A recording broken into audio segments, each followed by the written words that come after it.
Serangan paling mengejutkan terjadi setelah Israel meluncurkan rudal jelajah berkepala nuklir tasing rendah dari kapal selam kelas Dolphin. Serangan ini dilancarkan tepat pada pukul 03.15 pagi, mengenai fasilitas bawah tanah di Gurun Negev. Pemerintah Israel, dipimpin Perdana Menteri Netanyahu, memutuskan tindakan ini setelah serangkaian kekalahan di perbatasan Lebanon Selatan dan jalur Gaza, di mana 12 batalion pasukan Israel mengalami kerugian lebih dari 350 tentara. Koalisi regional berhasil menembus 5 garis pertahanan utama Israel. Sementara itu, Amerika Serikat telah menempatkan 18 kapal induk dan 42 pesawat pengintai di kawasan untuk memantau situasi.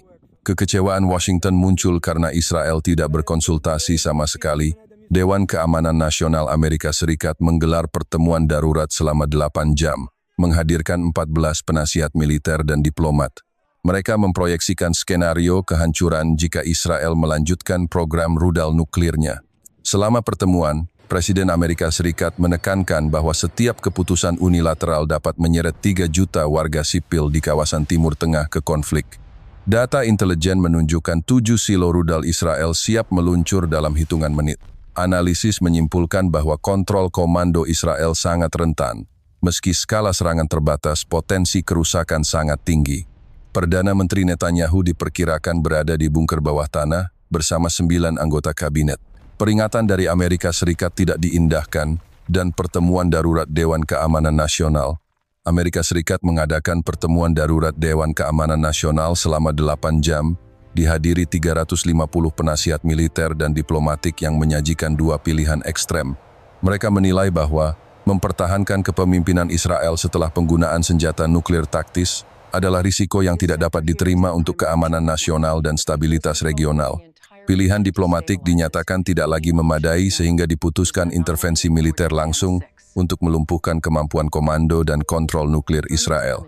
Operasi resmi dinamai Sandi Fajar Patah dan melibatkan perintah dari Komando Strategis AS serta Komando Pusat dengan penempatan 4 sayap operasi, siber, elektronik, udara, dan kinetik.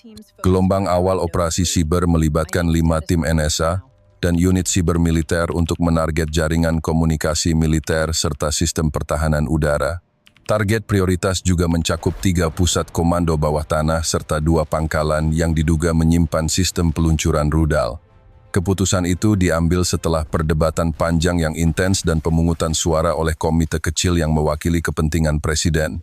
Langkah ini dimaksudkan untuk mencegah kemungkinan serangan balasan sekaligus memastikan bahwa kemampuan serangan strategis dinetralkan tanpa membuka front nuklir baru.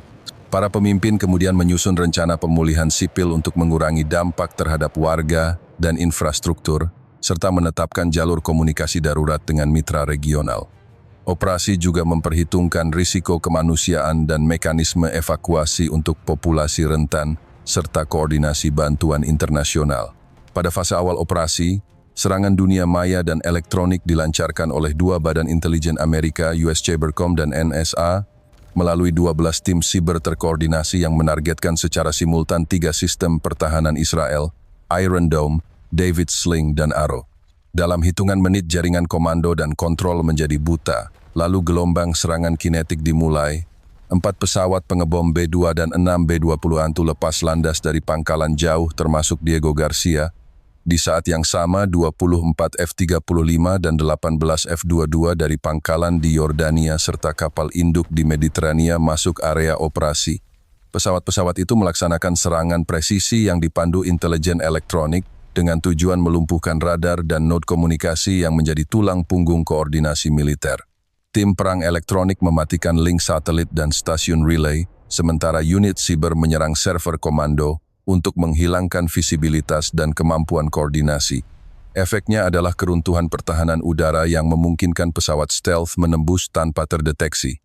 Aksi ini dibuat untuk menonaktifkan kemampuan respons cepat lawan sehingga gelombang langkah-langkah selanjutnya dapat dijalankan dengan akurasi tinggi dan mengurangi risiko eskalasi lebih lanjut. Sumber-sumber intel menyatakan bahwa operasi ini juga didukung oleh serangan spoofing frekuensi tinggi dan penyisipan perintah palsu ke unit komunikasi lapangan, mengacaukan respon darat dan maritim. Penetrasi awal ini menentukan tahap operasi selanjutnya akhirnya. Ledakan-ledakan dahsyat meruntuhkan kompleks pusat pemerintahan di Yerusalem ketika bom GBU 57 MOP menembus lapisan beton dan ruangan bawah tanah. 4 sasaran utama kantor Perdana Menteri, Parlemen, Mahkamah Agung, serta Kementerian Luar Negeri terkena penghancuran berat yang menciptakan kawah besar di pusat kota. Selain itu, 3 bunker komando yang tersisa runtuh setelah serangkaian ledakan terfokus. Di saat yang sama, serangan udara melumpuhkan markas-markas militer di Tel Aviv dan menghantam menara komando. Gelombang dampak menyebabkan korban sipil dan personel militer, dengan perkiraan awal mencapai 100.000 orang terdampak oleh kerusakan infrastruktur serta evakuasi massal. Jaringan listrik dan komunikasi terputus, menimbulkan kebingungan luas dan kegagalan koordinasi penyelamatan. Target politik dan militer dipilih untuk melumpuhkan pusat pengambilan keputusan, serta sistem kendali nuklir yang dianggap paling kritis, sedangkan operasi di darat fokus pada pengamanan area dan perlindungan warga. Reruntuhan kantor dan jalan yang tertutup puing mempersulit bantuan kemanusiaan, sehingga angka luka dan kehilangan meningkat sebelum tim internasional dapat masuk. Langkah-langkah darurat diambil oleh otoritas setempat, tetapi kehancuran struktural memaksa operasi tertunda. Peristiwa ini menciptakan kekosongan kepemimpinan yang langsung berdampak pada administrasi publik dan kapabilitas militer. Upaya untuk memulihkan layanan kritis menghadapi hambatan besar, sementara warga mencoba bertahan dengan sumber daya terbatas. Gambaran pagi itu terekam sebagai kehancuran. Pusat komando politik di Yerusalem menjadi sasaran utama serangan udara Amerika Serikat pagi itu, dengan gelombang pertama melibatkan 24 jet tempur F-35 dan 12 F-22 Raptor yang dilepas dari pangkalan di Jordan dan kapal induk di Mediterania Timur. Setiap pesawat membawa 10 JDAM berpresisi tinggi dan 12 small diameter bom SDB, yang ditembakkan secara berturut-turut hingga total 800 amunisi menghantam matkal serta kantor kepala staf IDF. Bunker bawah tanah di kompleks tersebut juga dihancurkan oleh 6 bom MOP yang diluncurkan dari B-2 Spirit dan B-21 Raider non-stop. Serangan ini menimbulkan korban signifikan bagi lebih dari 250 perwira tinggi dan staf IDF, serta menyebabkan kerusakan pada seluruh jaringan komando militer dan komunikasi internal. Pangkalan udara Tel Nov dihantam sebanyak 4 kali, termasuk hanggar bawah tanah yang menampung 8 F-15I dimodifikasi untuk membawa bom nuklir gravitasi, sementara pangkalan Palmachim dan fasilitas rudal Jericho terkena 3 serangan langsung. Drone strategis Israel juga dihancurkan sebanyak 15 unit, dan silo peluncuran rudal mengalami kerusakan total. Hasilnya, kemampuan koordinasi dan serangan konvensional maupun nuklir Israel lumpuh sementara lebih dari 200 personel militer dan staf komando menjadi korban tewas atau terluka.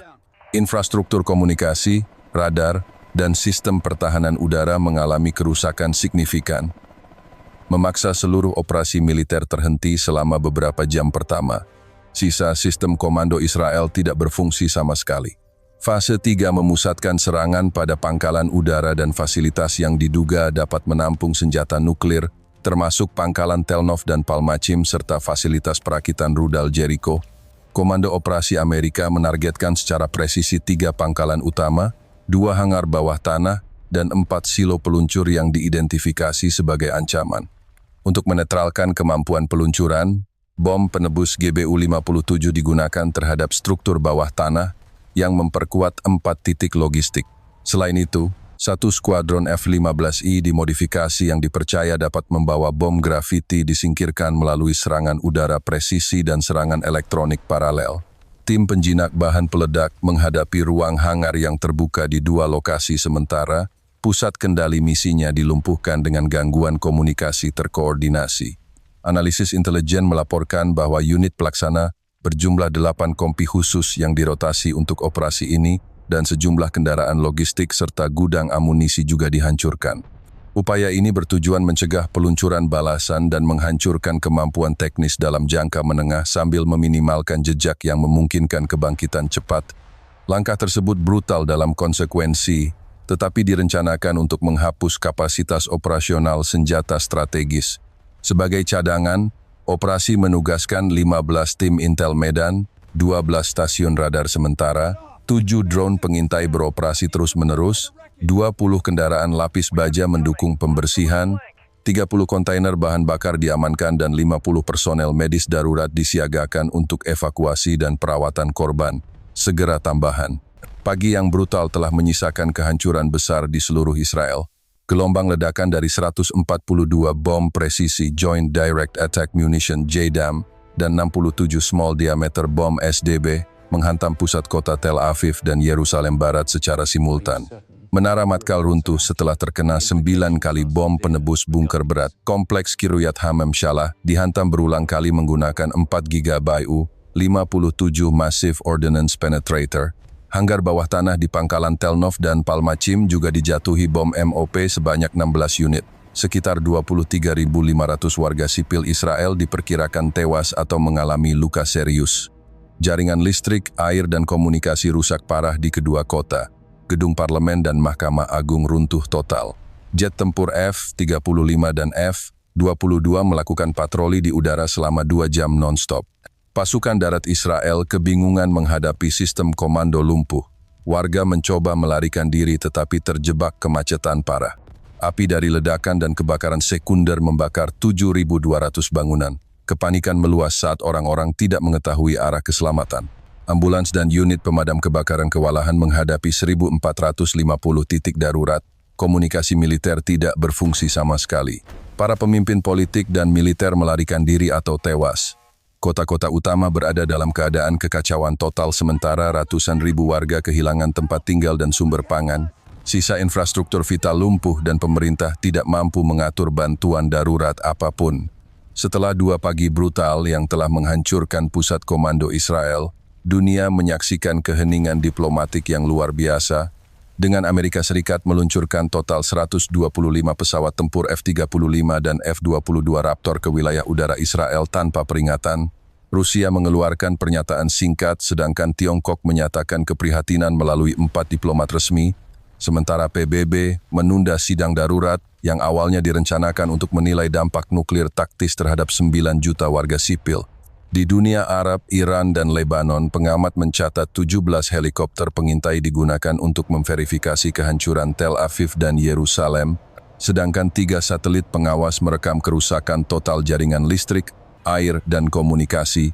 Di kota utama, lebih dari 52 gedung pemerintah runtuh, memicu kebakaran sekunder pada 1.200 titik berbeda.